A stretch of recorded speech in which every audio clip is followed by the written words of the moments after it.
Hey everyone, hopefully you're having a good day. My name's Andy. My channel's Finding Value. I know I got a lot of uranium subscribers and followers, and they're asking lots of questions.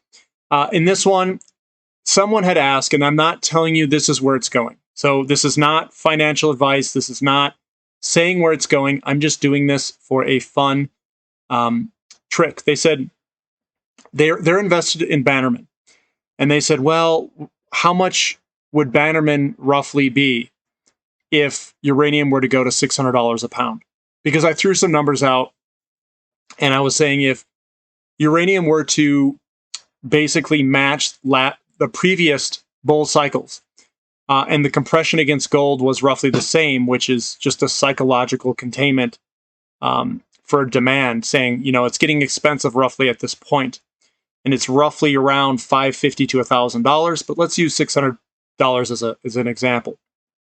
I've got my sheet up here that I updated. We can do a couple of stocks. I'll pull up my calculator and we'll get to work here, and I'll tell you kind of how I'm going to do it. So right now we've got the dollars per pound. That is roughly what we're paying today.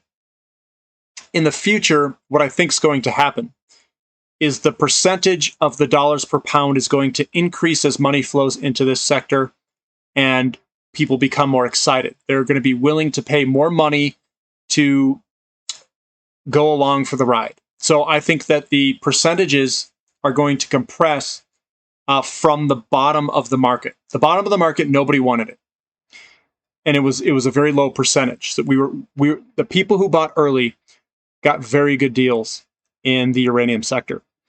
And as time progresses and as these companies go from a developer to a producer, they're going to add value for their shareholders, which means that they're going to be their pounds in the ground are going to be priced higher in relationship to the uranium price. The percentage will go up. So I'm gonna try to do this. There's a lot of things that I'm assuming here. So the price could be vastly different than what we're calculating, but it'll give you a ballpark. Now, I'm going to use Global Atomic. It's right here. This guy right here. 650 million market cap, $3.1 per pound. They are, let me make this a little bit bigger too. Make it easier for everyone to see. So I'm looking at the Global Atomic here. It's a 651 market cap. This guy right here. We're paying 3.1 per pound. And let's say it goes closer to a Paladin Energy, which is about $7 right now. So let's say it goes to $7 a pound. And let's say we're at about $40, I think. So right now, it's 7 divided by 40 is about 17.5%. So people are paying about, for the dollars, they're paying for the pounds in the ground for Paladin, they're paying 17.5% of the spot price. Now, we know the pounds in the ground here for Global Atomic. I'll bring this up here. GLATF, it's 210 pounds right here. So if uranium were to go to $600 and Paladin right now is about 17.5%. Let's say that 17.5% holds true. We're going to multiply it by 600. That's $105 is the valuation per pound. I'm going to multiply it by 210 million pounds, and you'll get a market cap of 22 billion. We're at 651 million, so that would be a multiple of 33 times, 34 times your money. So it is possible with Global Atomic increasing its value to shareholders as it becomes a producer, like Paladin Energy, because they're roughly in the same location. And I do think that this could even go up higher because the percentage will probably go up as money flows into it. They're going to be willing to pay a bigger premium to catch a ride on the uranium train, so to speak. But that's probably a decent ballpark number. So I would say 30 to 40 times. And I know people, they say, well, is it possible they'll still get a 10x? I think it's possible to still do this. I think this is a very undervalued sector that is going to get a lot of notice. And I think uranium, physical uranium, the price can get squeezed far more than what people think. Now, this isn't, I think we are still buying at very good valuations. Even if we get a 10x, if something's wrong with this calculation here, it is still an incredible deal. Now let's try Bannerman. Bannerman's right here. It's this guy right here. And they are priced very low. Now, keep in mind that there may be a reason that some of these are priced very low. Maybe people think that their assets are not tier 1 assets, and we're comparing it against better tiered assets. But I'm going to use that 17% number because Bannerman is probably going to be able to become a producer in this cycle. Now, I don't know if we're just going to have this massive run up, how these things will necessarily be priced. It might be priced different because they're not going to have time to react to the price. It's not like they're going to be adding a ton of value if this happens in 6 months or a year. They're going to have to turn on the flow to get money in and start developing their projects. And hopefully we get a nice steady increase in uranium price. It's been doing this vertical stuff where it's just up every single day almost, which is exciting, but it could be kind of a short-term bubble deal that could potentially develop over time if we just rocket way up. But we'll see what happens. So here's Bannerman. We've got a 215 million market cap. That's this number here. They have 270 million pounds, and they're priced at a very low price. Let's say we get it closer to like $5. So $5 a pound divided by 40, it's about 12.5%.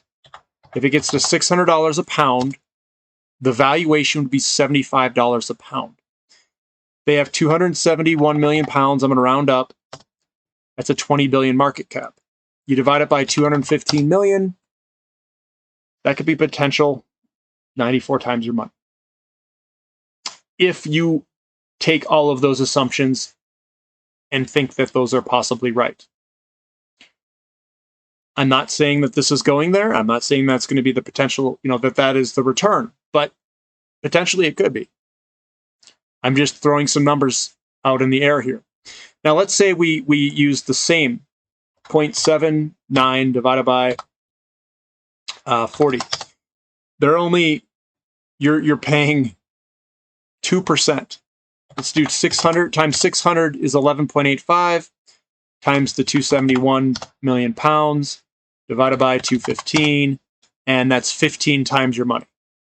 So if they add zero value to their shareholders in terms of pounds in the ground to get valued more so of a higher percentage of the spot price, if it stayed the same where it was today and the price just went to $600, it would return roughly a 15x.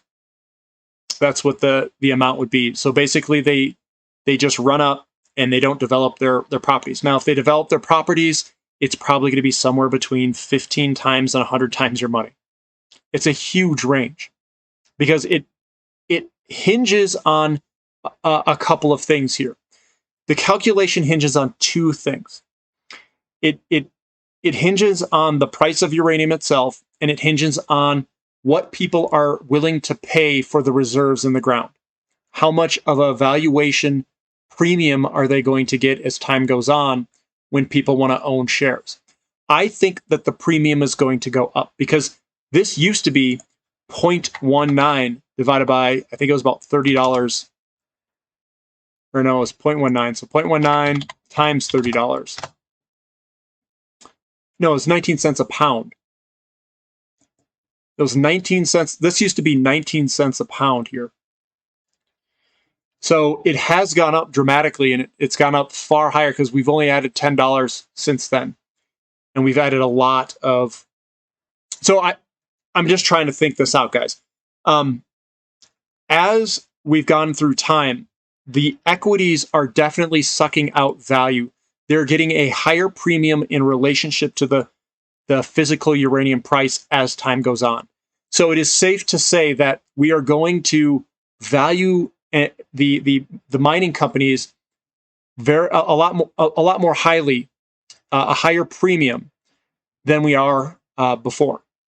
And as the price goes up, we'll call it, the projects become more valid because they are going to be able to go through the break-even points if, let's say, uranium goes to $60, $70, $80, $90. If it goes to $600 a pound, that means that all of these companies would be profitable to start their mines. So they would get a higher premium. Definitely way higher than what the bottom is. So a likely scenario here could be a 5% valuation. 600 times 0.05 is about $30 a pound, times 271 is about 8.37 times your money, maybe 38. That's a pretty high likelihood, potentially. I think that's a good solid guess. Now at that price, if we're at like 18 cents, it might be a $6, $7 stock, something on the lines of that for the dollar value of that stock.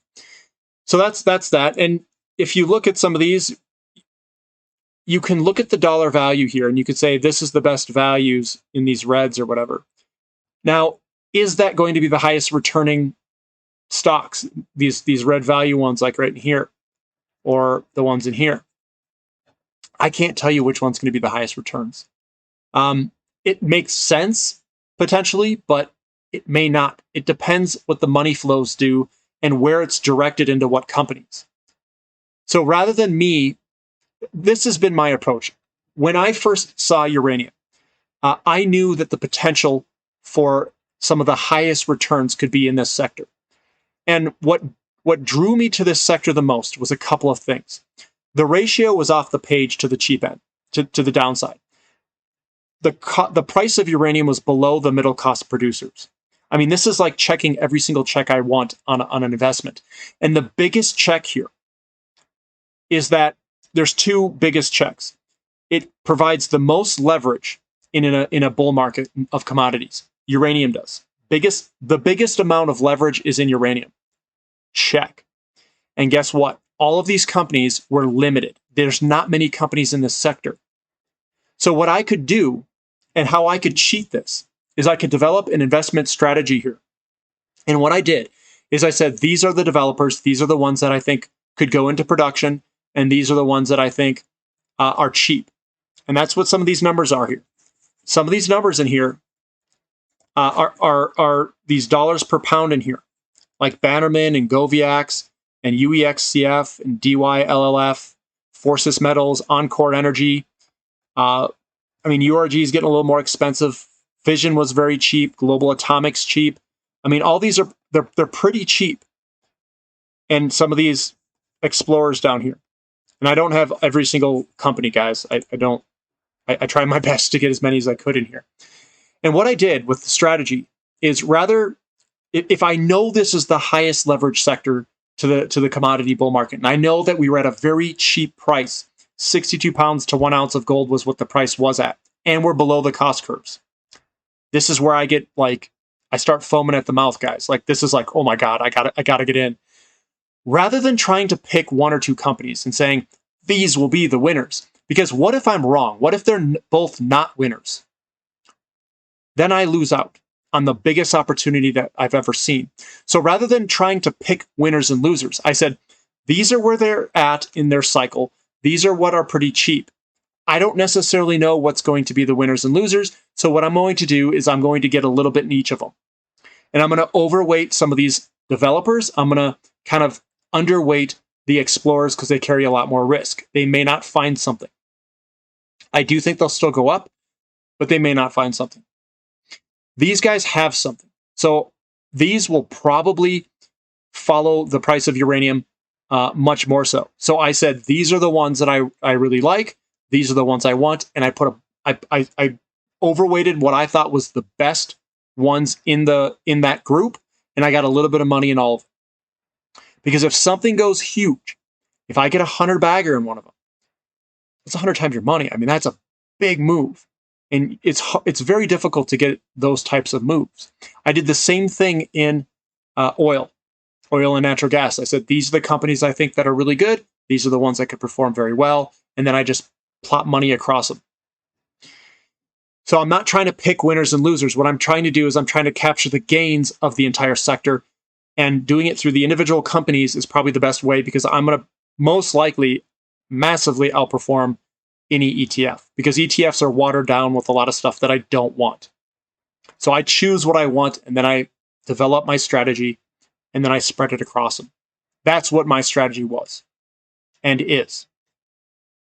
And then I cost average in when they continue to move higher as I get more income, and then I just continue to pile into them. The ones in the red are the ones that I kind of overweighted. And you can see them all there. Global Atomic, Fission, Encore Energy, Deep Yellow, UEXCF, Fortis Metals, Bannerman, Goviax, Lyramides down here. So all these red ones. I put a little bit more in Appia Energy, Forum Energy Metals. I own these guys down here, are the ones that I own for the exploration companies. And you can see exactly what I own. And all the way up, I overweighted Next Gen Energy. I do own a little bit of some of these other ones in here as well. I just don't own as much. And I think this is the sweet spot, is somewhere in this range here. So that's my opinion, guys. This is not advice. Do your own due diligence. Do what you think is right for yourself. I'm not trying to sell you guys anything. I don't want to come off like these are the ones that will be the best. This is what I've researched. This is kind of who I like, and that's just because I think they'll do well during this cycle. And it's okay to disagree with me. So don't go in the comment section saying that my picks are all bad and that this is the next greatest thing. And it very well could be. Whatever picks you guys have might be better performers than what I've got. If you guys like this content, give me a thumbs up. Thanks for listening. This is Finding Value.